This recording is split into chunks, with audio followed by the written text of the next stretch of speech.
Um, okay.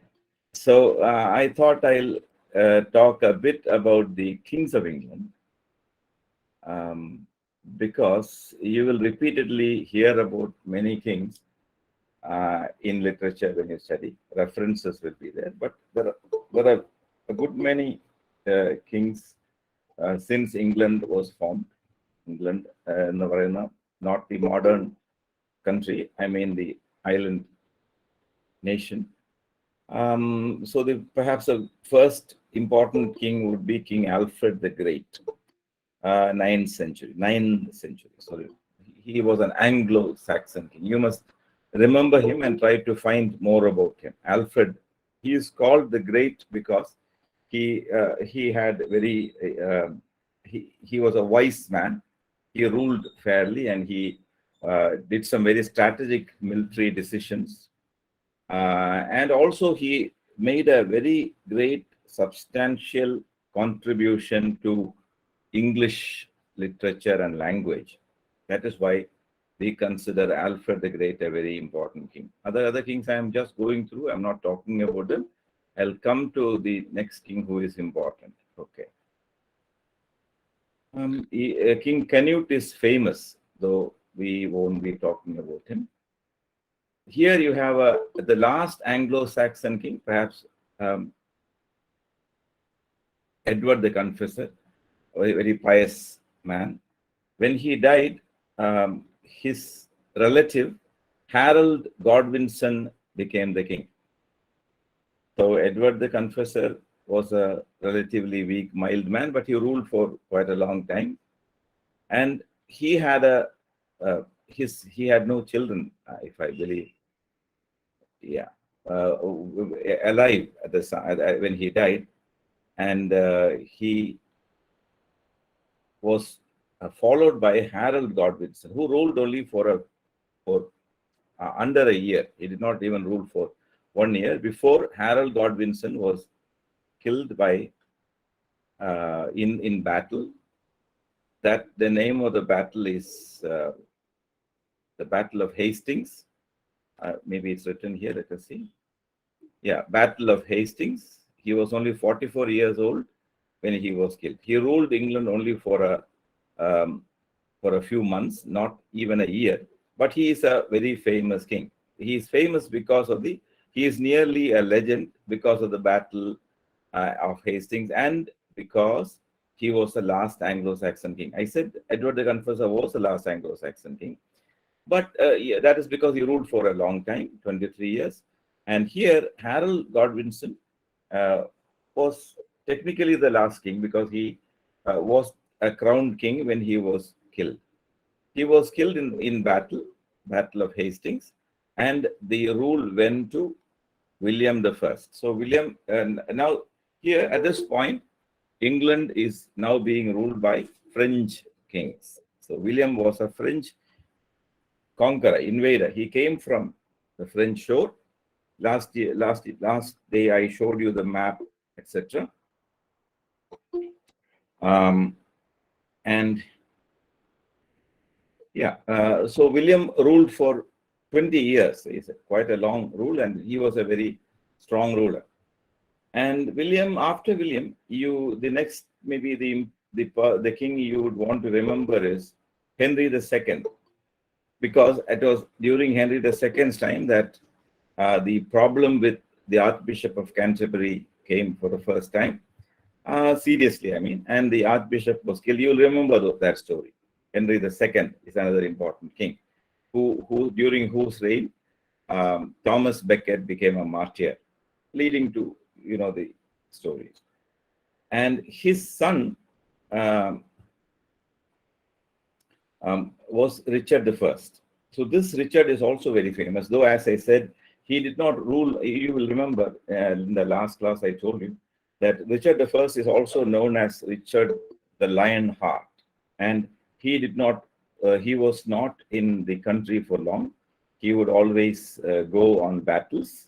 Particularly, he would go to crusade to fight the Arabs. And while he was away, his brother John was kind of ruling England. And when Richard was killed, see the picture of Richard. When he died, or rather when he was killed, John became the king. John is again another important king. He is important, and he was a weak king, a cruel king, and he was much hated by the people. And at this point, I'll tell you a little bit about the idea of kingship in England. The idea of kingship in England, particularly since William the First, I would think, the king was considered to be appointed by God. So it's not appointing, it is anointing. Abhishiktanavaga, anoint. Anointing is act of putting oil on your head and you will be declared the king.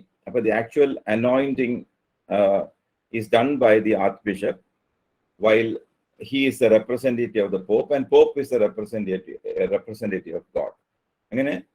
In those days, there was what is called the divine right of kingship. അത് നമ്മൾ ഓർത്തിരിക്കേണ്ട ഒരു കാര്യമാണ്. Divine right of kingship. What does it mean? It means the king was appointed by God, and nobody had the right to remove the king. എന്നാണ് അന്നത്തെ ആൾക്കാരുടെ വിശ്വാസം ഉണ്ടായിരുന്നത്. Divine right of kingship എന്ന് പറയും. The king was, because the king was decided by God, and however bad he was, the people could not do anything about him because he was appointed by God. അത് ജനങ്ങളെ വിശ്വസിപ്പിച്ചിരുന്നു. And the kings also maybe believed it, we do not know, but that was called the divine right of kingship. അപ്പോൾ അതുകൊണ്ടൊക്കെ ജോണിനൊക്കെ എതിരെ ഒന്നും ചെയ്യാൻ പറ്റില്ല. But it was John who in the year 1215, മരിക്കുന്നതിന് ഒരു വർഷം മുമ്പ്, in the year 1215, he signed an important document which is today called the Magna Carta. നമ്മൾ Magna Carta എന്ന് പറയുന്ന സംഗതി അത് സൈൻ ചെയ്തത് ജോൺ ആണ്, King John. There was only one John in England. അതുകൊണ്ടാണ് John the First എന്നൊന്നും പറയാത്തത്. There is only one King John. And remember, Shakespeare has written 10 plays. Plays എന്ന് വെച്ചാൽ നാടകം എന്നാണ്. 10 plays on British kings. And John is one of his early plays. ഇതുവരെ നമ്മൾ പറഞ്ഞതിൽ ജോൺ ആണ് ആദ്യത്തെ ഷേക്സ്പിയറിന്റെ ഒരു കഥാപാത്രമായിട്ട് വരുന്ന രാജാവ്. So that is also another importance. So ജോണിന്റെ പ്രാധാന്യം മാഗ്ന കാർട്ട ഒപ്പുവെച്ച ആളാണെന്നുള്ളത് ആണ്. മറ്റു പല കാര്യങ്ങളും ഉണ്ട്. Then you have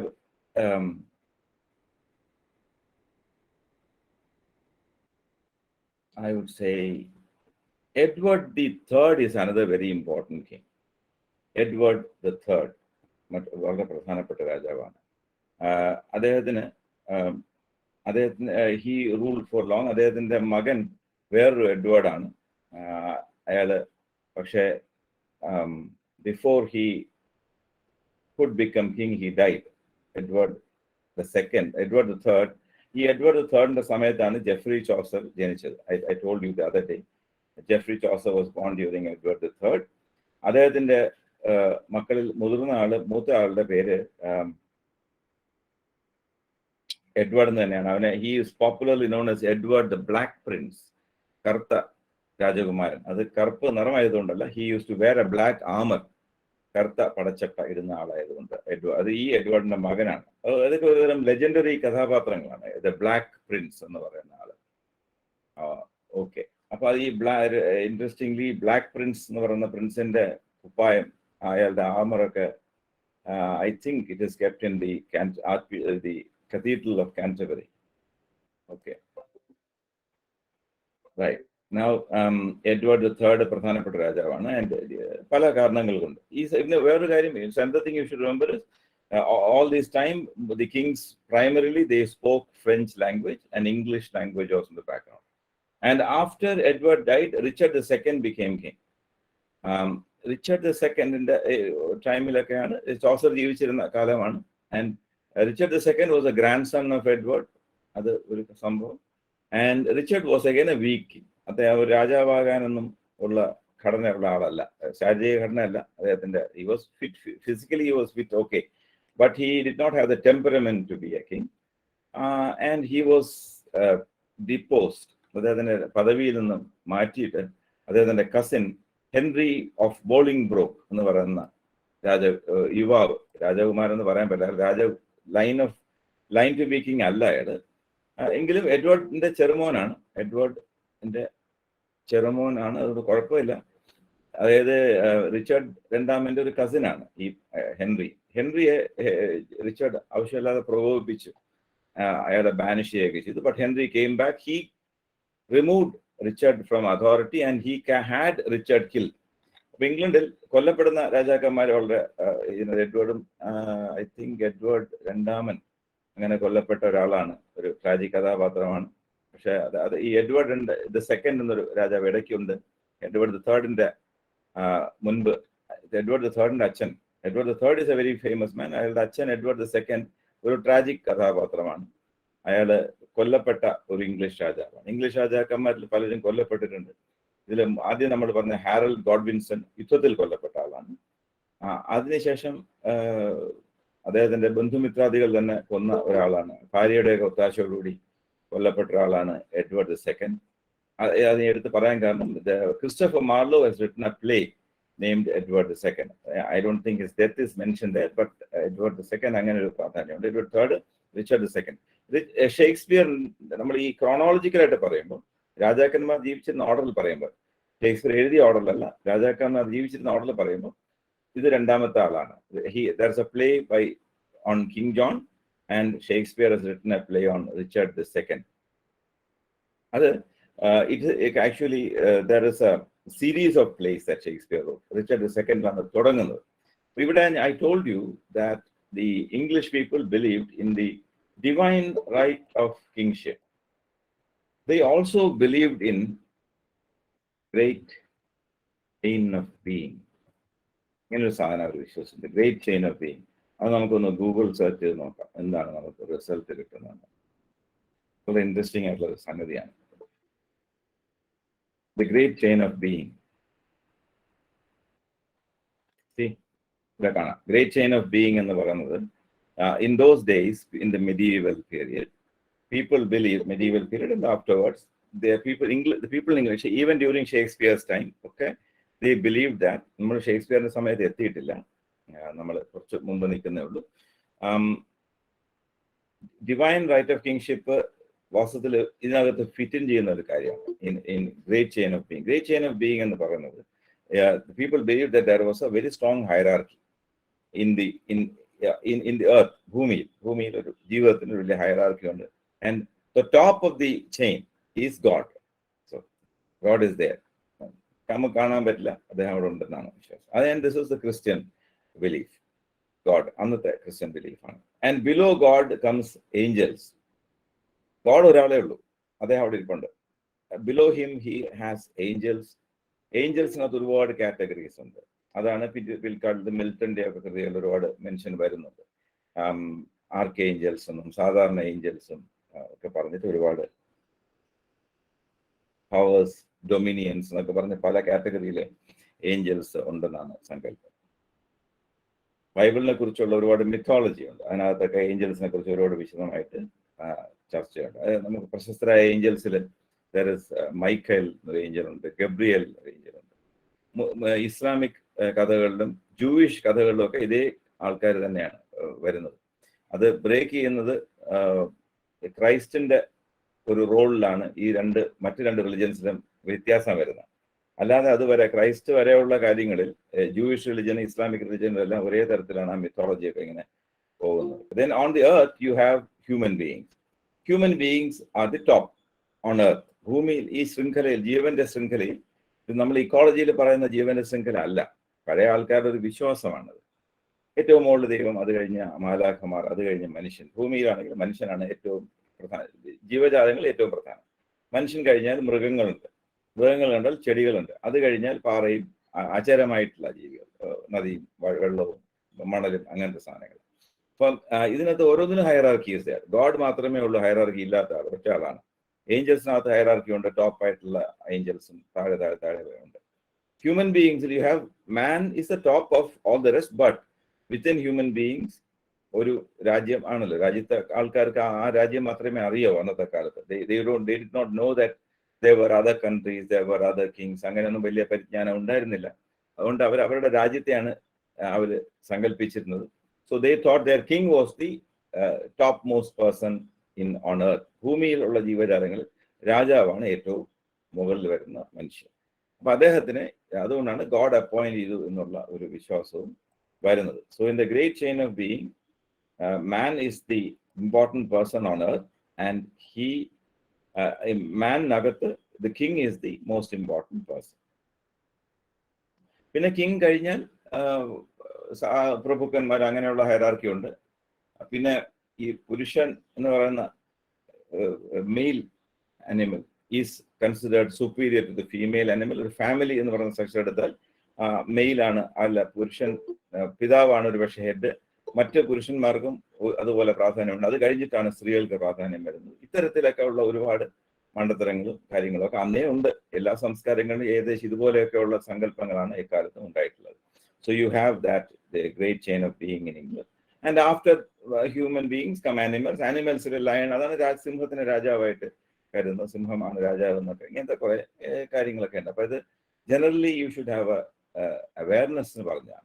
അപ്പൊ ഈ റിച്ചർഡ് II കാലത്ത് ഈ കാലത്തല്ല, ഇതിന് മുമ്പും ശേഷവും ഒക്കെ people where ruled. They strongly believed that God was there. God was the top of everything else, and human beings were the most important beings on earth. And that ഇത് വളരെ important ആയിട്ടൊരു കാര്യമാണ്. ഈ ഒരു വിശ്വാസത്തിന് ഒരുപാട് പിൽക്കാലത്തൊക്കെ ഒരുപാട് ഇമ്പാക്ട് ഉണ്ടായിട്ടുണ്ട്. During colonialisation, during the way human being, പ്രത്യേകിച്ചും യൂറോപ്യൻ പീപ്പിൾ ട്രീറ്റഡ് നേച്ചർ, ഇതിനകത്തെല്ലാം ഈ ഒരു സങ്കല്പത്തിന് പ്രാധാന്യമുണ്ട്. ആൻഡ് ദെൻ and also ഞാൻ പറഞ്ഞു വരുന്നത്, because in those days people believed that the king was a very important person. They also believed that the king should not be removed. Nobody had the right to remove the king from his seat. രാജാവിനെ ദൈവം ആണ് നിയോഗിക്കുന്നത്. അപ്പൊ അദ്ദേഹം മരണം വരെ രാജാവായി. മരിച്ചെങ്കിൽ മാത്രമേ വേറെ രാജാവിനെ വയ്ക്കാൻ പറ്റൂ. അങ്ങനത്തെ നിയമങ്ങളാണ് ഉണ്ടായിരുന്നത്. അബൌട്ട് ഡിവോഴ്സ് ഒക്കെ ആണ് അങ്ങനെയായിരുന്നു നിയമങ്ങൾ. കല്യാണം കഴിച്ചിട്ട് മരിക്കുന്നത്. Till death do us part എന്ന് ബൈബിളിൽ പറയുന്നത്. Till death do us part എന്നാണ് ഈ കോമൺ ബുക്ക് ഓഫ് വർഷിപ്പിൽ പറയുന്നത്. മരണം വേർപിരിക്കുന്നവരെ, മരണം നിങ്ങളെ വേർപിരിക്കുന്നവരെ എന്നാണ് മലയാളം ട്രാൻസ്ലേഷൻ. അപ്പൊ അങ്ങനെ ബൈബിളിൽ പറഞ്ഞതുകൊണ്ട് ഡിവോഴ്സ് ക്രിസ്ത്യൻ സ്കീമിനകത്ത് അലൗഡ് അല്ല. ഒരാൾ മരിച്ചെങ്കിൽ മാത്രമേ മറ്റേയാൾ സ്വതന്ത്രൻ അല്ലെങ്കിൽ സ്വതന്ത്ര ആകുന്നത്. ഒരു സങ്കടമുള്ള കല്യാണമാണെങ്കിൽ, അല്ലെങ്കിൽ പിന്നെ സ്വാതന്ത്ര്യത്തിന്റെ പ്രശ്നം വരുന്നില്ല. അപ്പൊ ഇത്രയും. അപ്പോൾ if you usurp the king, so the king is there, and if you usurp the king, usurp, USURP, ഇംഗ്ലീഷിലെ ഒരു വാക്കാണ്. യുസേർപ്പ് എന്ന് പറഞ്ഞാൽ ഒരാളെ മാറ്റിയിട്ട് അവിടെ ഇരിക്കുന്നതാണ് യുസേർപ്പിങ്.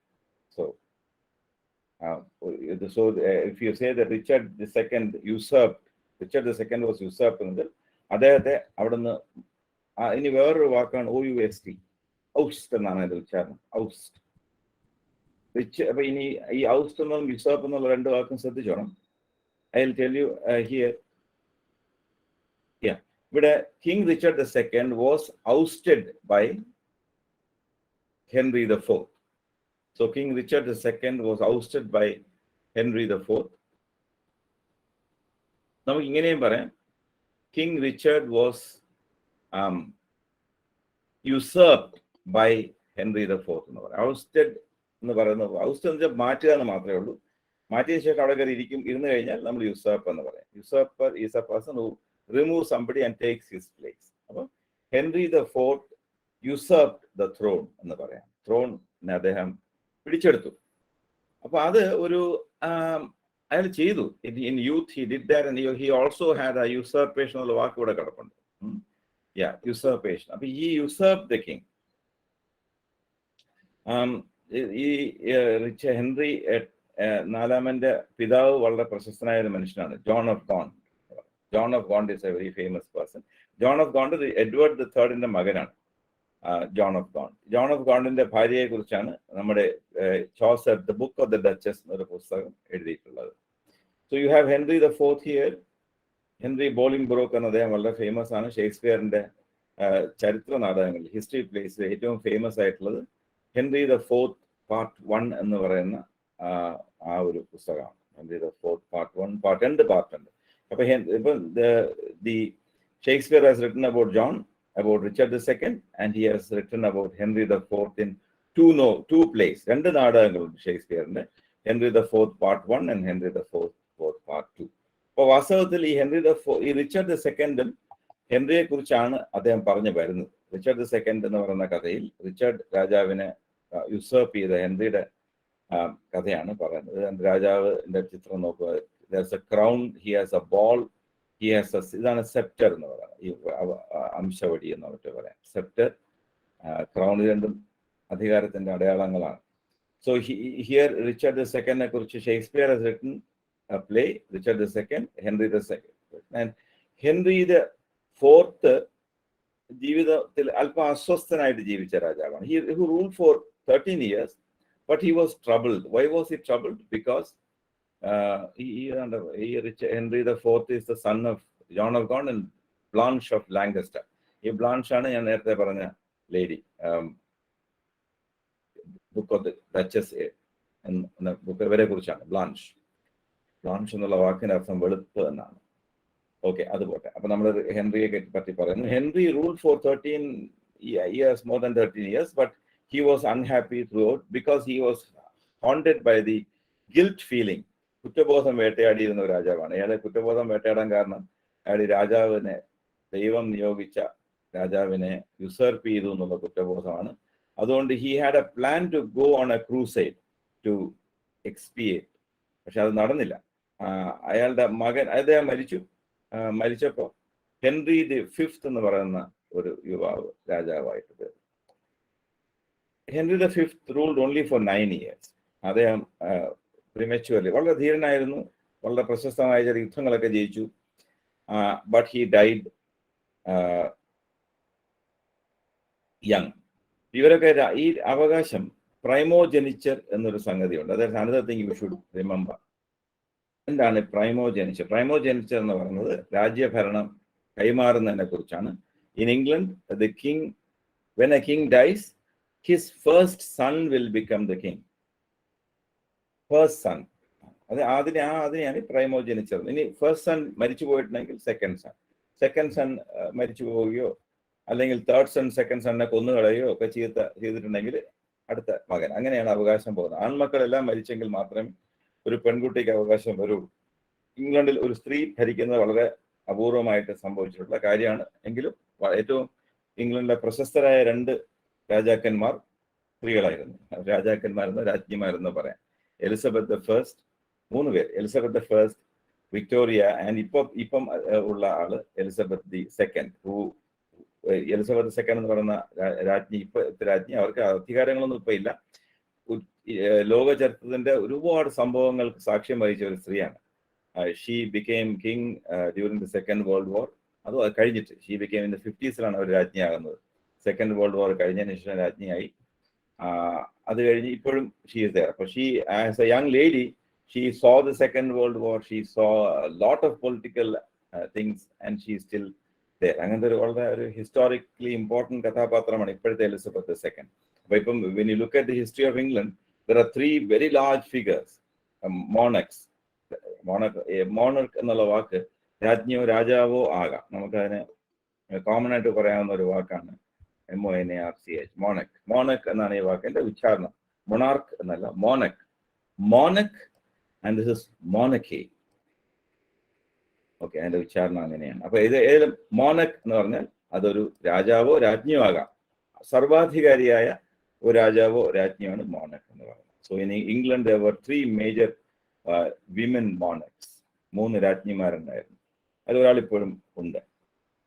അപ്പൊ അത് ഇമ്പോർട്ടൻ്റ് ആണ്. അപ്പൊ നമ്മൾ ഈ പറഞ്ഞത് ഞാനത് എടുത്ത് പറയാൻ കാരണം പ്രൈമോജെനിച്ചർ എന്ന് പറയുന്നത് വാസ്തവത്തിൽ applies only to male children. അതിലുള്ളൊരു കാര്യം വെച്ചാൽ if a king had 5 children, for example, only the first born male son will inherit. He'll inherit everything, and the others may not get anything. അതാണ് അന്നത്തെ നിയമം. സ്ത്രീകൾക്ക് അവർക്ക് അവിടെയൊക്കെ ജീവിക്കാനുള്ള സ്വത്തൊക്കെ ചിലപ്പോൾ കിട്ടുള്ളൂ. രണ്ടാമത്തെ മകനൊക്കെ ആയിട്ട് ജനിച്ചാൽ, മൂന്നാമത്തെ മകൻ, നാലാമത്തെ മകനായിട്ട് ജനിച്ചിട്ടുണ്ടെങ്കിൽ he won't naturally inherit anything.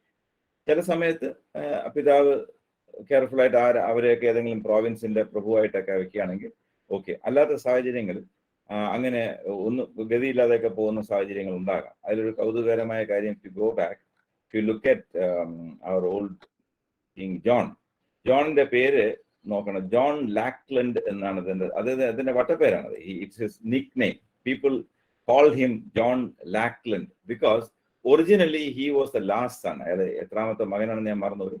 അയാളുടെ അച്ഛനായ ഹെൻറി രണ്ടാമന്റെ കുറെ മക്കളിൽ 8 മക്കളുണ്ട്. ആ 8 മക്കളിൽ ആണുങ്ങളിൽ അവസാനത്തെ ആളാണ് ജോൺ. അതുകൊണ്ട് ജോണിന് സാധാരണഗതിയിൽ he was not likely to get any land. അതുകൊണ്ടാണ് ജോൺ ലാക്ലൻഡ് എന്ന് അയാളെ വട്ടപ്പേരിട്ടുന്നത്. പക്ഷെ ഹിസ്റ്ററി വാസ് ഡിഫറെന്റ്. അയാളുടെ മോളുള്ള സഹോദരങ്ങളെല്ലാം മരിച്ചുപോയി. അയാൾ രാജാവായി. ചില ഘട്ടങ്ങളിൽ സഹോദരങ്ങളെ സൗകര്യപൂർവ്വം കൊന്നുകളയുകയൊക്കെ ചെയ്യുന്ന ഒരുപാട് കഥകളുണ്ട്. History of English kings and queens എന്നൊക്കെ പറഞ്ഞ് സെർച്ച് ചെയ്താൽ നല്ല രസകരമായിട്ട് ഒരുപാട് ഓഡിയോ കഥകളൊക്കെ കിട്ടും. ഇത് രാജാക്കന്മാരെ കുറിച്ചുള്ള ഒരു പ്രണയം കൊണ്ടല്ല. ഈ ചരിത്രം എന്നൊക്കെ പറഞ്ഞത് it is closely related to literature. ഏത് രസം വെച്ചാൽ നമ്മൾ ഇന്ന് ലോക സാഹിത്യത്തിൽ, global literature, English literature has had a very important influence. ഇന്നത്തെ സിറ്റുവേഷൻ പ്രബലമായ ഒരു സ്വാധീനമുണ്ട്. അതുകൊണ്ട് ആ ഇംഗ്ലീഷ് സാഹിത്യത്തിനകത്ത് ബൈബിൾ, അതുപോലെ ഈ രാജാക്കന്മാരുടെ കഥകൾ, ഇതൊക്കെ വളരെയധികം വലിയ റോളുണ്ട്. അതുകൊണ്ട് അതിനെക്കുറിച്ചൊക്കെ നമുക്ക് അറിവുണ്ടാകുന്നത് നമ്മുടെ പഠനത്തെ, നമ്മുടെ അറിവിനെയൊക്കെ ഒരുപാട് സഹായിക്കും. അത് പോട്ടെ. നമ്മൾ അപ്പോൾ Richard II, Henry IV, Henry V. അപ്പോൾ ഇതിലുള്ള Henry V died young and he is very small son. Baby ആയിരിക്കുമ്പോൾ ഉള്ള മോൻ, ഏതാനും വർഷങ്ങൾ, 1-2 വയസ്സോ അതിന് താഴെയോ മാത്രം പ്രായമുള്ള സമയത്ത് ഇയാള് അധികാരത്തിൽ വന്നു. Henry VI was a very very weak and what shall we say, അദ്ദേഹം ഒരു ഒട്ടും കാര്യപ്രാപ്തി ഇല്ലാത്ത ആളായിരുന്നു. മാനസിക രോഗമുള്ള ആളായിരുന്നു എന്നാണ് കരുതുന്നത്. അത് ഇടയ്ക്കൊക്കെ ബോധം കെട്ടങ്ങ് പോകും. പിന്നെ കുറേ ദിവസം ബോധം കെട്ട് അങ്ങനെ കിടക്കും. അങ്ങനെയൊക്കെയുള്ള പ്രശ്നങ്ങളൊക്കെ ഉള്ള ആളായിരുന്നു ഹെൻറി VI. അപ്പൊ നമുക്ക് ഈ രാജാക്കന്മാരെ കൺഫ്യൂഷൻ നിങ്ങൾക്ക് വരാതിരിക്കാൻ ഒന്നുകൂടെ ഞാൻ പറയാം. ഇത് വളരെ important. Richard II, Henry IV, Henry V, Henry VI. 4ന്റെ മകൻ 5ന്റെ മകൻ 6. പക്ഷെ ഈ മുകളിലുള്ള റിച്ചാർഡ് II ന്റെ കസിനാണ് ഈ ഹെൻറി. അത് അയാളെ അധികാരത്തിൽ നിന്ന് മാറ്റിയിട്ട്. ഇനി ഷേക്സ്പിയറിന്റെ നാടകങ്ങളിൽ there are 1, 2, 3, 4, 5, 6 6 നാടകങ്ങൾ ഉണ്ട്. അത് Richard II, Henry IV Part 1 and 2, Henry V ഒരു നാടകം, ഹെൻറി VII എന്നുള്ള പേരിൽ ഹെൻറി VI എന്നുള്ള പേര് 3 നാടകമുണ്ട് വാസ്തവത്തിൽ. അപ്പൊ 7 നാടകങ്ങൾ. ഹെൻറി എന്നുള്ള പേര് ഹെൻറിയാഡ് എന്ന് തന്നെ പറയും. ഹെൻറി എന്നുള്ള പേരിൽ തന്നെ 6 നാടകങ്ങളുണ്ട്.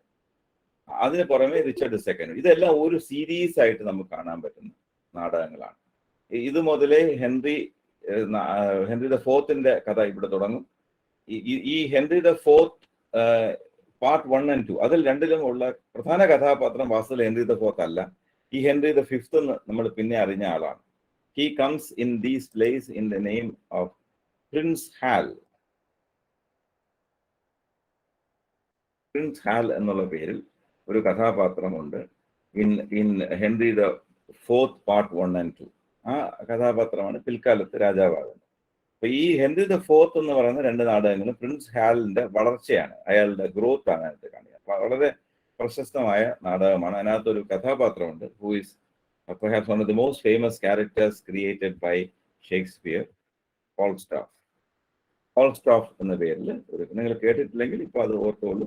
there is a character named Falstaff. വളരെ നമുക്ക് ഗൂഗിൾ സെർച്ച് ചെയ്ത് നോക്കാം. അയാളുടെ ഒരു ചിത്രം കാണുന്ന രസമായിരിക്കും. അതൊക്കെ കാണാമല്ലോ. ഇങ്ങനെ ഈ ഒരു മനുഷ്യൻ ഭയങ്കര കോമിക് ഒരു ക്യാരക്ടറാണ്. Falstaff is a very corpulent figure, very fat man, very a thorough drunkard. Very interesting character ഈ കഥാപാത്രം. ഫോൾസ്റ്റാഫിനെ ഷേക്സ്പിയർ ക്രിയേറ്റ് ചെയ്യുന്നത് ഈ നാടകങ്ങളിലാണ്.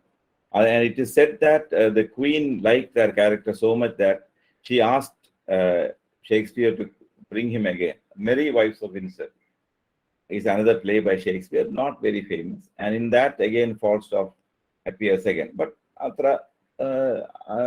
ഇതുപോലത്തെ ഒരു സ്റ്റാച്ചറിലൊന്നുമല്ല. Anyway, that Henry the Fourth is fourth is perhaps Henry the First Part 1 and 2. ഷേക്സ്പിയറിന്റെ ഈ ചരിത്ര നാടകങ്ങൾ ഏറ്റവും പ്രശസ്തം അതാണ്. Henry the Fifth is also a very trim play. Henry the Sixth എന്നുള്ള പേരിൽ 3 നാടകങ്ങളൊക്കെ ഷേക്സ്പിയർ ക്രോണോളജിക്കലി ഇവിടെ വരുന്നെങ്കിലും അദ്ദേഹത്തിന്റെ ആദ്യകാലങ്ങളിൽ എഴുതിയ നാടകങ്ങളായിട്ടാണ് കരുതുന്നത്. ആൻഡ് ദെൻ ഹെൻറി ദ സിക്സ്തിന്റെ സമയത്ത് അദ്ദേഹം മരിച്ചപ്പോൾ അദ്ദേഹത്തിന്റെ ആ ഒരു ലൈനിൽ തന്നെ വരുന്ന, നേരെ മകനോ ചെറുമകനോ അല്ല, അദ്ദേഹത്തിന്റെ ലൈനിൽ ട്രഡീഷനിൽ വരുന്ന ഒരാളാണ് രാജാവായത്. അദ്ദേഹത്തിന്റെ പേര് എഡ്വേർഡ് ദി ഫോർത്ത് എന്നാണ്. എഡ്വേർഡ് ദി സെക്കൻഡ് നമുക്ക് തേർഡിന് ഓർമ്മയുണ്ട്, വളരെ കരുത്തനായ രാജാവാണെന്നൊക്കെ ഞാൻ പറഞ്ഞു. ബ്ലാക്ക് പ്രിൻസിന്റെ അച്ഛൻ, ജോൺ ഓഫ് ഗോണ്ടിന്റെ അച്ഛൻ. എഡ്വേർഡ് ദി ഫോർത്ത് വാസ് അങ്ങനെ വലിയ ചരിത്രത്തിൽ വലിയ റോളൊന്നും ഇല്ലാത്ത ഒരു വീക്കായിട്ടുള്ള രാജാവായിരുന്നു.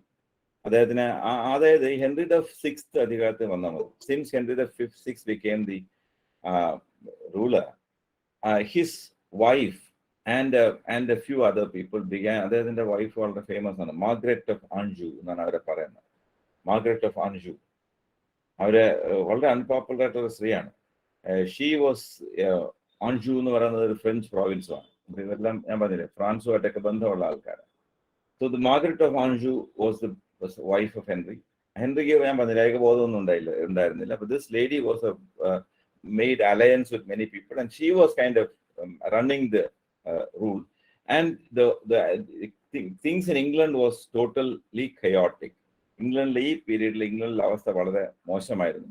2 കുടുംബങ്ങൾ അധികാരത്തിന് വേണ്ടി നിരന്തരം യുദ്ധം ചെയ്തിരുന്ന ഒരു കാലമാണ്. ആ അതിനെയാണ് വാർസ് ഓഫ് ദ റോസസ് എന്ന് പറയുന്നത്. The family of York and family of ലാങ്കസ്റ്റർ തമ്മിൽ യുദ്ധം ചെയ്തു. അതെല്ലാം ഈ ഹെൻറി ദി സിക്സ്തിന്റെ ആ പീരീഡിലാണ്. 38 വർഷം അദ്ദേഹം രാജാവ് നോമിനലായിട്ട് രാജാവായിട്ടിരുന്നു. ആ സമയത്ത് യുദ്ധം ഇങ്ങനെ നടക്കുന്നു. ഇടയ്ക്ക് വേറൊരാളെ അധികാരം പിടിച്ചെടുക്കുന്നു. അത് നോക്കണം. ഇവിടെ തന്നെ ഇടയ്ക്ക് എഡ്വേർഡിനെ അയാൾ സ്വന്തമായിട്ടല്ല, ഈ മറ്റ് ഉപജാപക പ്രവർത്തനം നടത്തുന്ന ആൾക്കാർ, they made him the king. And then Henry became king again, second time, but he ruled only for a short while. വീണ്ടും Edward was brought back, but then Edward died. അതിനുശേഷം അദ്ദേഹത്തിന്റെ മകൻ എഡ്വേർഡ് ദ ഫിഫ്ത്ത് രാജാവായി. ഇതെല്ലാം വളരെ വീക്കായിട്ടുള്ള രാജാക്കന്മാരും ഒക്കെയാണ്. പക്ഷെ ഞാൻ ഇവരെ എടുത്ത് പറയാൻ കാരണം ഇതൊരു വലിയ ഒരു ഹിസ്റ്ററിയുടെ ഭാഗമാണ്. From Richard the second down to Richard III, there is a long story where Richard II was ousted by Henry IV, and many people believe that caused a curse. ആ കേഴ്സ് കൊണ്ടാണ് തുടർന്ന് ഇംഗ്ലണ്ടിൽ ഒരു 100 വർഷത്തോളം ഒരുപാട് പ്രശ്നങ്ങൾ ഉണ്ടായതെന്നൊക്കെ ജനങ്ങൾ കരുതിയിരുന്നു. ഷേക്സ്പിയർ കാലത്ത് അങ്ങനത്തെ വിശ്വാസം വളരെ പ്രബലമായിരുന്നു. And that idea that because a king was removed from power, there is a curse on the land. അതാണ് ഷേക്സ്പിയറിന്റെ 10 നാടകങ്ങളിലെ 7 എണ്ണത്തിലും അതാണ് അദ്ദേഹം പറയുന്നത്. 7 വാസിൽ 9 നാടകങ്ങൾ അദ്ദേഹം അത് പറയുന്നത്. അല്ല, അത് ഷേക്സ്പിയറിന്റെ 9 നാടകങ്ങൾ തമ്മിൽ ബന്ധപ്പെട്ടവയാണ്. ആൻഡ് അതിന് മുമ്പുള്ളത് ജോൺ രാജാവും, അതിനവശേഷം വരുന്നത് ഹെൻറി ദി 8th എന്നൊരു നാടകമുണ്ട്. അത് ഷേക്സ്പിയറിന്റെ അവസാന കാലഘട്ടത്തിൽ എഴുതിയ ഒരു നാടകമാണ്. അല്ലാതെ ഉള്ളതെല്ലാം റിച്ചർഡ് II ഒരു ഓർഡറിൽ വരുന്ന നാടകമാണ്. Richard II, Henry the fourth 1, 2, Henry the fifth, Henry the sixth 1, 2, 3, and then Richard III. Richard III is also another play by Shakespeare, and he is a very very interesting character in the history of England. ഇംഗ്ലണ്ടിന്റെ ചരിത്രത്തിൽ വളരെയധികം കൗതുകം ആൾക്കാർക്കുള്ള ഒരു ആളാണ്. Scoliosis എന്ന് പറയുന്ന ഒരു birth defect ഉള്ള ആളായിരുന്നു. മുതുകിലെ നട്ടല് ഒരു വലിയ വളവുള്ള ആളായിരുന്നു റിച്ചർഡ് III. അയാൾ നേരിട്ട് പ്രൈമോജനിച്ചർ വഴി അവകാശമുള്ള ആളായിരുന്നില്ല. അദ്ദേഹം ഇങ്ങനെ റിച്ചർഡ് II and III വംശത്തിൽ പെട്ടതാണെന്നേ ഉള്ളൂ. But he is pictured in history as A very ruthless person. ഒരുപാട് പേരുടെ മരണത്തിനൊക്കെ കാരണമാക്കിയ ഒരാളായിട്ടാണ് അദ്ദേഹത്തെ കരുതുന്നത്. ഈ 2 വർഷമേ അദ്ദേഹം ഇംഗ്ലണ്ട് ഭരിച്ചുള്ളൂ. ബലം പ്രയോഗിച്ച് അദ്ദേഹം അധികാരം പിടിച്ചെടുത്തതാണ്. And he was killed in battle. അപ്പോൾ നമ്മൾ നേരത്തെ ഹാരൾഡ് എന്നൊരു രാജാവ് യുദ്ധത്തിൽ കൊല്ലപ്പെട്ട കാര്യം പറഞ്ഞു, വില്യം. അത് കഴിഞ്ഞിട്ട് യുദ്ധത്തിൽ കൊല്ലപ്പെടുന്ന രണ്ടാമത്തെ ഇംഗ്ലീഷ് രാജാവാണ്, പ്രധാനപ്പെട്ട രാജാവാണ് ഇയാൾ. He was killed in the battle of Bosworth field. Battle of Bosworth field എന്ന് പറഞ്ഞാൽ അങ്ങനെ വളരെ ഫേമസ് ആയിട്ടുള്ള ഒരു യുദ്ധമാണ്. ഹിസ്റ്റോറിക് ആയിട്ടുള്ള പ്രാധാന്യം അല്ല ഇതിനൊക്കെ ഉള്ളത്. അതിനേക്കാൾ ഉപരി in history, in literature there are so many references to these things. ഇതിനവിടെയൊക്കെ ഉള്ള റെഫറൻസ് ഉണ്ടാവും. നമുക്കത് അറിഞ്ഞുകൂടെങ്കിൽ you will not see that. അതാണ് കാര്യം. ഈ wars of the roses end ചെയ്യുന്നത് ഒരു 10-75 വർഷം തുറന്നുകൊണ്ടേയിരുന്ന ഒരു യുദ്ധമാണ്, അല്ലെങ്കിൽ 30-60 വർഷം എങ്കിലും തുറന്നുകൊണ്ടിരുന്ന ഒരു യുദ്ധമാണ്. അത് നിരന്തരം യുദ്ധം ചെയ്തിരുന്നില്ല. അതൊരു അൺറെസ്റ്റ്, നിരന്തരമായ ഒരു അരാജകത്വവും പ്രശ്നങ്ങളും. അത് അവസാനിക്കുന്നത് ഈ ബോസ്വർത്ത് ഫീൽഡിൽ വെച്ച് നടക്കുന്ന യുദ്ധത്തിലാണ്. ബാറ്റിൽ ഓഫ് ബോസ്വർത്ത് എന്ന് പറയും. അതിൽ റിച്ചർഡ് III വാസ് കിൽഡ്. അതും ഷേക്സ്പിയറിന്റെ നാടകത്തിൽ വളരെ ഗ്രാഫിക് ആയിട്ട് അദ്ദേഹത്തിന്റെ മരണമൊക്കെ ഇങ്ങനെ പിക്ചർ ചെയ്യുന്നുണ്ട്. അത് നിങ്ങൾ BBC-യുടെ നാടകമുണ്ട്, അത് എനിക്ക് തോന്നുന്നു യൂട്യൂബിൽ അവൈലബിൾ ആണ്. അതിന്റെ അവസാനത്തെ ഭാഗം ഒന്ന് എടുത്ത് കണ്ടു നോക്കണം. ഇയാളെ കൊല്ലുന്ന രംഗമുണ്ട്. അത് ജനങ്ങൾ അന്ന് Shakespeare's audience would have loved it because he was pictured intentionally as a monster. അത് പോട്ടെ. അപ്പോൾ റിച്ചർഡ് III. അപ്പോൾ റിച്ചർഡ് II മുതൽ റിച്ചർഡ് III വരെയുള്ള ഒരു കഥ എല്ലാം ഷേക്സ്പിയറിന്റെ ചരിത്ര നാടകങ്ങൾ. ഇപ്പം ഞാൻ എൻ്റെ യൂട്യൂബ് ചാനലിൽ 2 കുഞ്ഞ് വീഡിയോസ് കിടപ്പുണ്ട്. ഷേക്സ്പിയർസ് ഹിസ്റ്ററി പ്ലേസ് എന്ന് പറഞ്ഞു. ഇതിൽ കൗതുകം ഉണ്ടെങ്കിൽ അതൊന്ന് കണ്ടു നോക്കിയാൽ കാര്യങ്ങൾ കുറച്ചുകൂടെ അറിയാൻ പറ്റും. ഇനി ഇതൊരു പക്ഷേ മധ്യയുഗത്തിന്റെ അവസാനമാണ്, മിഡിൽ ഏജസ്. ഞാൻ കഴിഞ്ഞ ദിവസം I think I talk to you, I don't remember. Middle ages അവസാനിക്കുന്നത് ഇവിടെയാണ്. in about 1485 ആണ് ആ യുദ്ധം നടക്കുന്നത്. ഞാൻ കഴിഞ്ഞ ദിവസം I think I made A mistake. I kept saying in the class that printing press came in 1476 and the Bosworth battle 75-ലാണെന്ന് ഞാൻ പറഞ്ഞതായിട്ട് ഓർമ്മയുണ്ട്. ഏതായാലും അത് 85-ലാണ്. പ്രിന്റിംഗ് പ്രസ്സിന് 9 വർഷങ്ങൾക്ക് ശേഷമാണ് യുദ്ധം നടക്കുന്നത്. പ്രിന്റിംഗ് പ്രസ്സിന്റെ പ്രാധാന്യമൊക്കെ ഞാൻ കഴിഞ്ഞ ദിവസം പറഞ്ഞിരുന്നു. So Richard III is the last important king. അത് ആൻഡ് നമ്മൾ നേരത്തെ in the beginning I showed you the picture. I told you about King Alfred the great of England. അദ്ദേഹം ആംഗ്ലോ സാക്സൺ കിങ് ആണ്. അവസാനത്തെ ആംഗ്ലോ സാക്സൺ കിങ് ആണ് Harold. He was killed in the battle of Hastings and the French family took over. William the കോൺകററിന്റെ പേര്, William of Orange എന്ന് അദ്ദേഹം. William of orange അദ്ദേഹമല്ല, William അത് വേറെ ആളാണ്. വില്യം ഓഫ് നോർമൻഡി എന്നാണ് അദ്ദേഹത്തിന്റെ കുടുംബ പേര്. ഹി വാസ്, അദ്ദേഹത്തിന്റെ കുലമാണ് ഈ 1485 വരെ ഏകദേശം ഇംഗ്ലണ്ട് ഭരിച്ചത്. അപ്പൊ അത് കഴിഞ്ഞ് ദർ ഇസ് എ ഷിഫ്റ്റ്. വീണ്ടും ഒരു ഇംഗ്ലീഷ്, പ്രിഡോമിനന്റ്ലി ഇംഗ്ലീഷ് ആയിട്ടുള്ള ഒരു രാജാവ് അധികാരത്തിലേക്ക് വരുന്നു എന്നാണ്. അതാണ് ഹെൻറി VII. ഇത് ഞാൻ കഴിഞ്ഞ ദിവസം കുറച്ച് വിശദമായിട്ട് പറഞ്ഞു ഈ ഭാഗമൊക്കെ. Henry VII, he was a very strong ruler. അദ്ദേഹം 23 വർഷം, ഏകദേശം 24 വർഷം ഭരിച്ചു. He was a very strong and clever and N efficient ruler. Then അദ്ദേഹത്തിന്റെ മകനാണ്, ഞാൻ ഇടയ്ക്ക് ഒരു ഇംഗ്ലീഷ് ഫൺ വിത്ത് ഇംഗ്ലീഷ് എന്ന് പറഞ്ഞ ചാനലിൽ ഒരു ഓഡിയോ ബുക്ക് ഇട്ടിട്ടുണ്ടായിരുന്നു, Henry VIII and his 6 wives എന്ന് പറഞ്ഞിട്ട്. അതാരെങ്കിലും കേട്ടില്ല എന്നുണ്ടെങ്കിൽ കേട്ട് നോക്കുന്നതല്ലായിരിക്കും. ഒന്നാമത് നല്ല നറേഷനാണ്, നല്ല ഇംഗ്ലീഷാണ്. And you will also get the story of the about 6 wives of. ഇയാൾ ഒരു വളരെ ഇമ്പോർട്ടൻറ്റ് കഥാപാത്രമാണ്. കാരണം ഈ Britain was ruling our country India for a long time. അതുകൊണ്ട് നമ്മുടെ ഈ ഇംഗ്ലണ്ടിന്റെ ഇന്ത്യയുടെയും ചരിത്രങ്ങൾ തമ്മിൽ കുറേ ഇങ്ങനെ കൂടി പിണഞ്ഞിട്ടുണ്ട്. അതുകൊണ്ട് തന്നെയും പ്രത്യേകിച്ചും ഈ കാര്യങ്ങൾ അറിഞ്ഞിരിക്കുന്നത് ഇമ്പോർട്ടൻ്റ് ആണ്. ഹെൻറി VIII ശേഷം അദ്ദേഹത്തിന്റെ മകൻ, അദ്ദേഹത്തിന് 6 ഭാര്യമാരിൽ ഒരു ഭാര്യയായ ജെയിനിലുണ്ടായ മകൻ Edward became the king. He became known as Edward VI. കാരണം എഡ്വേർഡ് 5-ാമൻ എന്നൊക്കെ പറഞ്ഞ്, എഡ്വേർഡ് 4-ാമനും 5-ാമനും അപ്രസക്തമായിട്ടുള്ള യങ് പീപ്പിളായിട്ട് ഇടയ്ക്ക് വാസ് ഓഫ് ദ റോസിന് ഇടയിൽ വന്നുപോയ ആൾക്കാരാണ്. അത് കഴിഞ്ഞ് ഇവിടെ ഇയാൾ വരുന്നു. he is Edward. രാജാവിന് ഒരേ ഒരു മകനെ ഉണ്ടായിരുന്നു. Though he married 6 times, he had only 3 children surviving. അതിൽ ഒന്ന് was his first wife of Catherine of Aragon. അവരുടെ മകൾ മേരി എന്നൊരു സ്ത്രീയുണ്ട്. Then അയാളുടെ രണ്ടാമത്തെ ഭാര്യ ആൻ ബൊലീൻ്റെ ഒരു മകൾ എലിസബത്ത് എന്നൊരാൾ ജീവിച്ചിരിപ്പുണ്ട്. പിന്നെ അദ്ദേഹത്തിന്റെ മൂന്നാമത്തെ ഭാര്യയാണെന്ന് പറഞ്ഞാൽ ജെയിൻ സെയ്മോറിന്റെ, അതോ നാലാമത്തെയോ ജെയിൻ സെയ്മോർ മാത്രമാണ് അദ്ദേഹത്തിനൊരു സെയ്മോറിൽ മാത്രമാണ് അയാൾക്കൊരു ആൺ സന്താനം ഉണ്ടാകുന്നത്. In those days, a male son was considered very, very, very important. രാജാവിനെ സംബന്ധിച്ചോളം ഒരു ആൺ പ്രജ ഉണ്ടാകുക വളരെ ഇമ്പോർട്ടൻ്റ് ആയിരുന്നു, പ്രൈമോജനിച്ചർ ഉള്ളതുകൊണ്ട്. അപ്പൊ അതുകൊണ്ട് ഇത് ഇയാളെ വളരെ പ്രതീക്ഷയോടുകൂടി ഇംഗ്ലണ്ടിലെ ജനങ്ങൾ നോക്കിയിരുന്ന ആളാണ്. കാരണം രാജാവ് ഇതിനൊരു പ്രോപ്പറായിട്ടുള്ള എയർ ഇല്ലെങ്കിൽ രാജ്യം വീണ്ടും അരാജകത്വത്തിലേക്ക് പോകുമെന്ന് ജനങ്ങൾക്ക് വലിയ പേടിയുണ്ടായിരുന്നു. ആൻഡ് ദാറ്റ് സ്റ്റോറി നമ്മൾ കണ്ടു. വാർസ് ഓഫ് ദ റോസസ് എന്നൊക്കെ പറയുന്ന ആ ഒരു പീരീഡ് എല്ലാം നമ്മൾ കണ്ടു. അത് വലിയ കഷ്ടമാണ്. ആ സ്ട്രോങ് ആയിട്ട് റൂൾ ഇല്ലെങ്കിൽ സാധാരണക്കാരുടെ കാര്യം ഭയങ്കര പരിതാപകരമാണ് അന്നത്തെ കാലത്ത്. So that is how it was.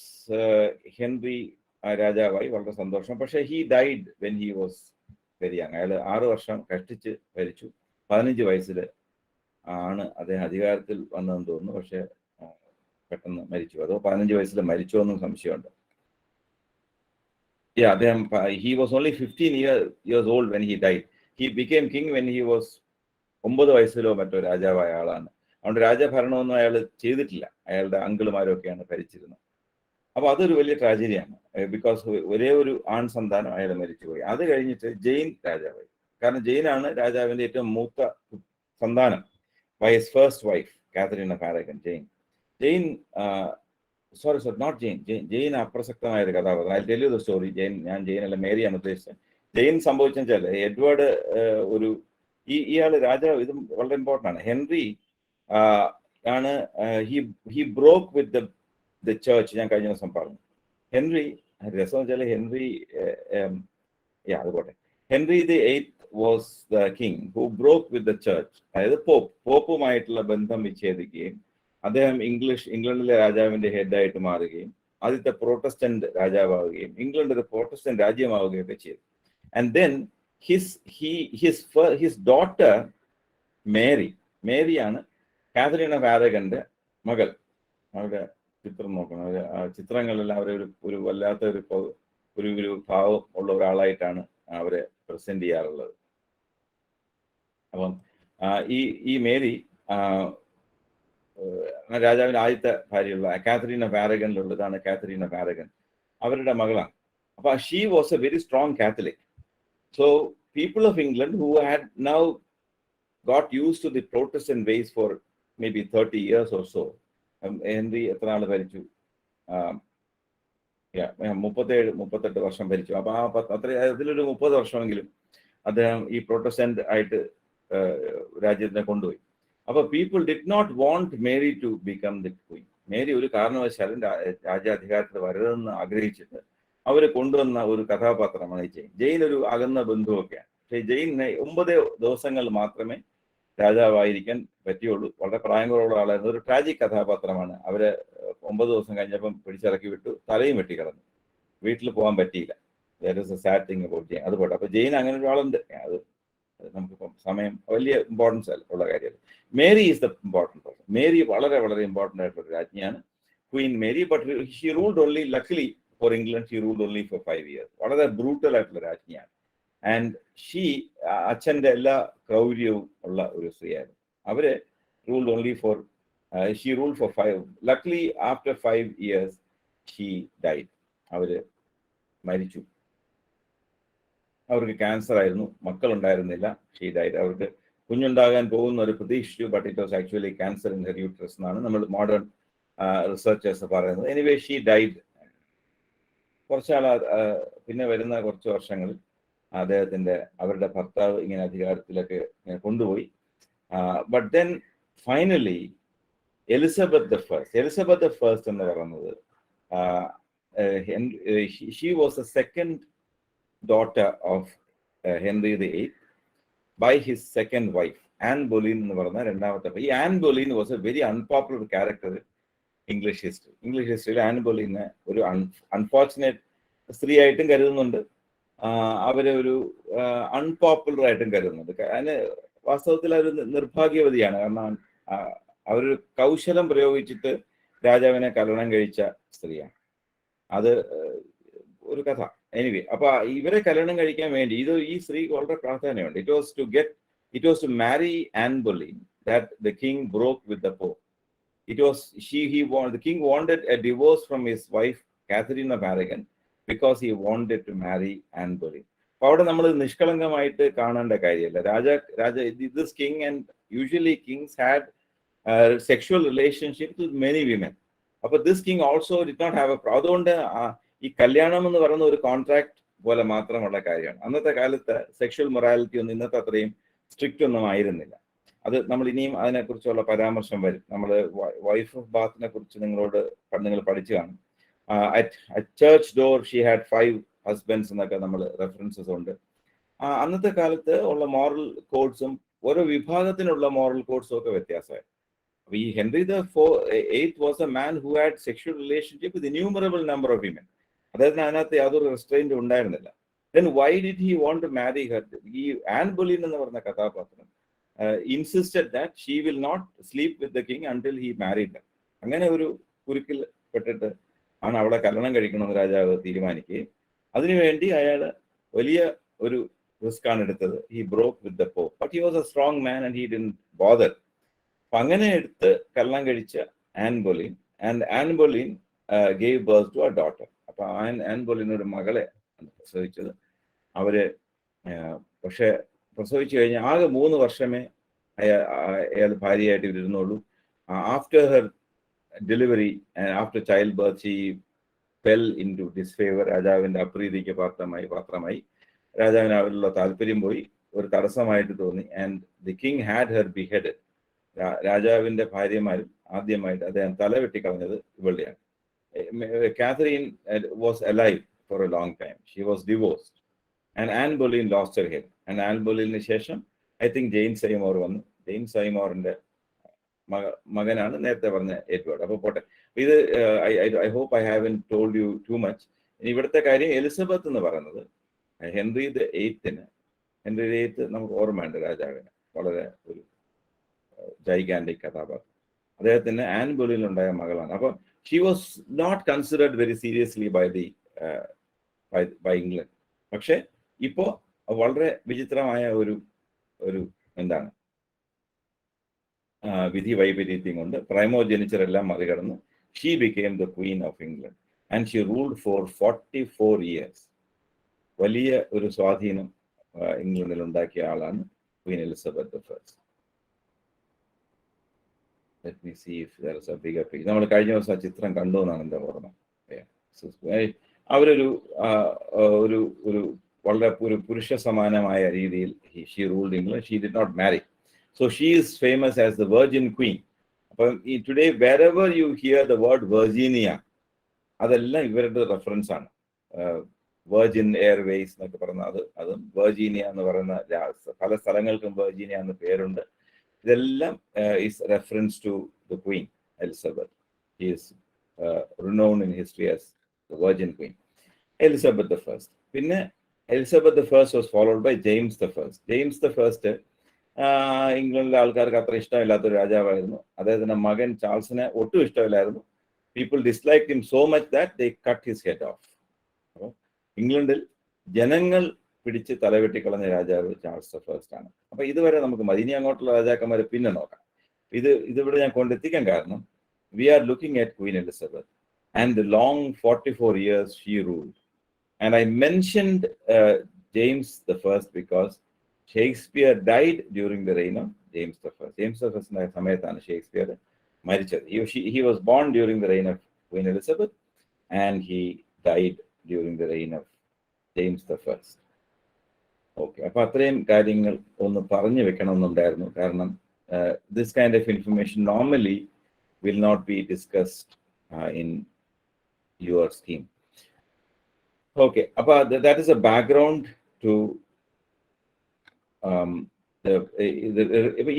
this period is called, അപ്പോൾ നമ്മളിപ്പോൾ ഞാനിപ്പോൾ ചെയ്തത് നിങ്ങൾക്ക് ഇംഗ്ലണ്ടിലെ അൺടിൽ ജെയിംസ് ദ ഫസ്റ്റ് പ്രധാനപ്പെട്ട കുറേ രാജാക്കന്മാരുടെ പേരും ആ ചരിത്രമൊക്കെ ട്രേസ് ചെയ്ത്. രണ്ട് കാരണങ്ങളാണ് ഇതുള്ളത്. ഒന്ന്, നിങ്ങളത് അറിഞ്ഞിരുന്നാൽ നല്ലത്. രണ്ട്, ഇതിനെല്ലാം ഷേക്സ്പിയറുമായിട്ട് ബന്ധമുണ്ട്. അദ്ദേഹത്തിന്റെ in many of Shakespeare's history plays you will find these kings. There are 10 history plays. അപ്പോൾ ജെയിംസ് ഈ ഹെൻറി ദ എയ്ത്ത് എന്നുള്ള പേരിലൊരു നാടകമുണ്ട് ഷേക്സ്പിയറിന്റെ. അതാണ് ഒരു സ്റ്റാൻഡേർഡ് ലോൺ എന്ന് പറഞ്ഞത്. ജോണും ഹെൻറി ദ എയ്ത്തും ആദ്യത്തെ അവസാനത്തെയും രാജാക്കന്മാരെ കുറിച്ചും ഇടയ്ക്ക് ഒരു സീരീസ് ഓഫ് 7 പ്ലേസും ഉണ്ട്. അപ്പൊ അങ്ങനെ മൊത്തം 7 അല്ല, 8 പ്ലേസ്. അങ്ങനെ മൊത്തം you have 10 place, Shakespeare place. Shakespeare was born during Elizabeth. ഇനി എലിസബത്ത് ഫസ്റ്റിന്റെ കാലഘട്ടം ഇതിന്റെ പ്രത്യേകതകൾ എന്തൊക്കെയാണ്? She was A Protestant king. I think predominantly രാജാവിന്റെ അച്ഛന്റെ പ്രൊട്ടസ്റ്റന്റ് പോളിസീസ് ഫോളോ ചെയ്തു. മേരിയെ പറ്റി ഞാൻ നേരത്തെ പറഞ്ഞു, her sister Mary is known in history as bloody Mary. മേരിയെ നമ്മളിന്ന് ഓർക്കുന്നത് ബ്ലഡി മേരി എന്ന പേരിലാണ്. ഈ ബ്ലഡി മേരി എന്നുള്ള പേരിൽ ഒരു ഐസ്ക്രീം ഉണ്ട്, ബ്ലഡി മേരി എന്നുള്ള പേരിൽ ഒരു കോക്ടെയിലും ഉണ്ട്. Some of you might have heard of it. Tomato sauce ഒക്കെ കൂടെ ആഡ് ചെയ്തിട്ടുള്ള ഒരു ഡ്രിങ്ക് ആണ് ബ്ലഡി മേരി. ഇപ്പൊ ഇത് ഈ മേരി ആണെന്ന് ഓർക്കണം. നിങ്ങൾ എവിടെയെങ്കിലും ആ പേര് കാണുകയാണെങ്കിൽ ഇറ്റ് ഇസ് ദിസ് മേരി. അവരുടെ ഓർമ്മയിലാണ് ആ പേരിട്ടിരിക്കുന്നത്. ഇതല്ല മേരിയുടെ പടം നമുക്ക് എടുക്കാം. മേരിയെ പറ്റി പറയുമ്പോൾ മേരിയുടെ പടം വെക്കുന്നതാണ് നല്ലത്. ഇതാണ് Mariamma, queen Mary. Mary of there are 2 Marys. വളരെ ഫേമസ് ആയ 2 മേരിമാരുണ്ട്. യേശുക്രിസ്തുവിന്റെ അമ്മ മേരിയുടെ കാര്യമല്ല പറയുന്നത്. മേരി ദ ഫസ്റ്റ് എന്നിവിടെ പറയുന്നത് മേരി ബ്ലഡി മേരി എന്ന് വിളിച്ചിരുന്ന, അവർക്ക് പല പേര് പറയും. മേരി ദ ഫസ്റ്റ് എന്ന് പറയും, മേരി ട്യൂഡർ എന്ന് പറയും, ബ്ലഡി മേരി എന്നും അവരെ പറയാറുണ്ട്. ഈ മേരി ദ സെക്കൻഡ് എന്ന് പറയുന്നത് ഇംഗ്ലണ്ടിൽ ഇടയ്ക്ക് വന്ന ഒരു അപ്രധാന ഒരു രാജ്ഞിയാണ്. പക്ഷേ ഇതേ സമയത്ത് when Mary was living, when Elizabeth was ruling, there was another Mary who was equally famous, and she is Mary of Scots എന്ന് പറയുന്നത്. അത് എലിസബത്തിന്റെയും ഈ മേരിയുടെ ഒക്കെ ഒരു കസിനാണ്. She is Mary of Scots എന്ന് പറയും. സ്കോട്ട്ലൻഡിൽ ആണ് അവർ കല്യാണം കഴിച്ച് പോയത്. ആ മേരിയും ഒരു പ്രധാന രസമുള്ള കഥാപാത്രമാണ്. And she was beheaded by Elizabeth the first. എലിസബത്തിന്റെ കാലത്ത് വലിയ ശല്യമായി തീർന്നപ്പോൾ ആ കസിനെ അവർ ജയിലിലാക്കുകയും പിൽക്കാലത്ത് തലവെട്ടുകയും ചെയ്തു. അപ്പൊ അത് വേറൊരു മേരിയാണ്. ഇവിടെ നമ്മുടെ മേരി എലിസബത്തിന്റെ ഹാഫ് സിസ്റ്റർ ആണ്. She was a Catholic and she led to the death of many people. Protestant ആയിട്ടുള്ള ഒരുപാട് പേരെ അവർ കൊന്നത്. 250 റിലീജിയസ് ഡിസെൻഡേഴ്സിനെ അവർ കത്തിച്ചു എന്നൊക്കെ ഉള്ള ചരിത്രമുണ്ട്. അതുകൊണ്ടാണ് അവരെ ബ്ലഡി മേരി എന്ന് പേരിട്ടിരിക്കുന്നത്. പക്ഷെ അതുകൊണ്ട് ജനങ്ങൾക്ക് വലിയ സമാധാനമായി അവർ പെട്ടെന്ന് മരിച്ചപ്പോൾ. And she was followed by അവർ എലിസബത്ത് ആണ് പിന്നീട് വന്നത്. എലിസബത്ത് മേരിയുമായിട്ട് എപ്പോഴും സംഘർഷത്തിലായിരുന്ന ഒരു ആളാണ് Elizabeth suffered a lot under Mary. Until Mary died, Elizabeth's life was very uncertain. കൊല്ലപ്പെടാൻ വരെയുള്ള സാധ്യത ഉണ്ടായിരുന്നു. ജനങ്ങൾക്ക് എലിസബത്തിനെ വലിയ ഇഷ്ടമായിരുന്നു. അതുകൊണ്ടാണ് മേരി എലിസബത്തിനെ കൊല്ലാതിരുന്നത്. സോ അങ്ങനത്തെ ഒരു ചരിത്രമൊക്കെ ഉണ്ട്. അതിന്റെ വളരെ ഇൻട്രസ്റ്റിംഗ് കഥ എന്ന് പറയുന്നത്, ഇന്നും വെസ്റ്റ്മിൻസ്റ്റർ ആബിയുടെ അകത്ത് 2 ശവകുടീരങ്ങളുണ്ട്. അതിൽ അടുത്തടുത്താണ്, ഒന്ന് മേരിയും ഒന്ന് എലിസബത്ത്. ഈ സഹോദരിമാര് അടുത്തടുത്താണ് അടക്കിയിട്ടുള്ളത്. ദാറ്റ്സ് അഗൈൻ വളരെ വിധിയുടെ ചില വിചിത്രമായ കാര്യങ്ങൾ. ഇപ്പോഴും ഇംഗ്ലണ്ടിൽ ഒരു കാര്യം വെച്ചാൽ ഈ ചരിത്ര സംഭവങ്ങളും വളരെ 400, 500, 600 വർഷങ്ങൾക്ക് മുമ്പുള്ള കാര്യങ്ങളൊക്കെ ഇപ്പോഴും നമുക്ക് പല സ്ഥലങ്ങളിലും കാണാൻ പറ്റും. ഈ പല രാജാക്കന്മാരുടെയും ശവകുടീരങ്ങൾ വളരെ ഭംഗിയായിട്ട് സൂക്ഷിച്ചിട്ടുണ്ട്. അക്കാലത്ത് പലരുടെയും വസ്ത്രങ്ങൾ സൂക്ഷിച്ചിട്ടുണ്ട്. കിങ് ഹെൻറി ദ 8th ഉപയോഗിച്ചിരുന്ന പടച്ചട്ട, അയാളുടെ കുതിരയുടെ പടച്ചട്ട എല്ലാം പുതിയതുപോലെ തന്നെ you can see in the tower of London. അപ്പൊ എലിസബത്ത് എന്ന് പറയുന്ന രാജ്ഞി വളരെയധികം പ്രാധാന്യമുള്ള ലേഡിയാണ്. her period was more or less peaceful. Mary of Scots നേരത്തെ പറഞ്ഞ Mary of Scots who was beheaded by Elizabeth. Again, another very interesting thing is ഈ മേരിയുടെ സ്കോട്ട്ലൻഡിലെ മേരിയുടെ മകനാണ് ജെയിംസ് രാജാവ്. Elizabeth did not have children. So when Elizabeth died, എലിസബത്തിന്റെ order അനുസരിച്ച് കൊല്ലപ്പെട്ട മേരി ഓഫ് സ്കോട്ട്സിന്റെ മകൻ ആണ് ജെയിംസ് ദ ഫസ്റ്റ് അടുത്ത രാജാവായത്. ജനങ്ങൾക്ക് അദ്ദേഹത്തിന് ഇഷ്ടമില്ലാതിരുന്നത് വേറെ കാരണങ്ങൾ കൊണ്ടാണ്. So that is the story of Elizabeth. ഇതാണ് അച്ഛനും മകളും, അച്ഛനും അമ്മയും, ഈ രണ്ടുപേരുടെയും മകളാണ് എലിസബത്ത്. എലിസബത്തിന്റെ പീരീഡ് ആണ് ഈ എലിസബത്തൻ ഏജ് എന്ന് പറയും. And that period is also generally referred to as the period of renaissance in England. Renaissance നേരത്തെ തുടങ്ങി. ഈ renaissance in England began during Henry the സെവൻത്തിന്റെ കാലത്ത് തുടങ്ങി, ഹെൻറി ദ എയ്ത്തിന്റെ കാലത്ത് കണ്ടിന്യൂ ചെയ്തു. And it went on maybe until after the death of James the first. ആൾക്കാർക്ക് കൂടുതൽ അറിവുണ്ടാവുകയും പലതരത്തിലുള്ള അന്ധതകളും തെറ്റിദ്ധാരണകളും മാറുകയും ശാസ്ത്രം ഒക്കെ വികസിക്കുകയും ഒക്കെ. ആ കാലത്താണ് ബ്ലഡ് സർക്കുലേഷൻ കണ്ടുപിടിച്ചതും മറ്റു പല കാര്യങ്ങളും. എല്ലാം സാക്ഷിയായ ആളാണ് എലിസബത്ത്.